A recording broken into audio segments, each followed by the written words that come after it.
today's ganap nga mga beshi, pupunta kami ngayon sa tatlong warehouse mga beshi na kinukuha na namin ng mga materials mga beshi.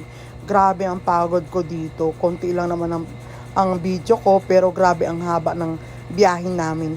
From 8 a.m., 9 a.m. to 5 to 6 p.m. kami mga beshi. Tapos pagkatas amin sa unang warehouse at pangalawang warehouse, nag-try kami ditong kumain sa Mang Inasal na bagong bukas.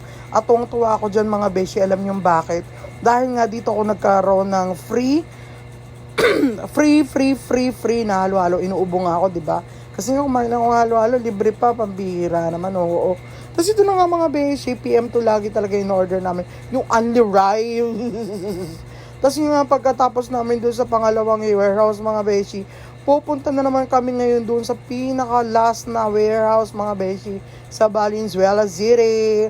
Sa Valenzuela din yung una, ay yung pangalawa, yung pangatlo, Valenzuela din. Tapos yung isa, QZ o diba, Balintawak. So akalain mo yun, napaka-hectic ng schedule namin that time, grabe. Tapos super traffic, buti na lang medyo may nadaan kami ganito.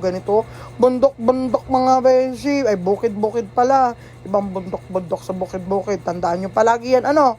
Tapos ito na nga mga beshi, pauwi na kami yan mga beshi dahil hindi ko naman din masyado binidyohan lahat ng ginawa namin kasi nakipag-usap kami sa mga supplier. So ito na nga mga beshi, EDSA na ito, tapos wiwi na ako mga beshi dito. Tapos yun nga, nakauwi na rin kami at ito na nga ang ulam namin, danggit na may talong.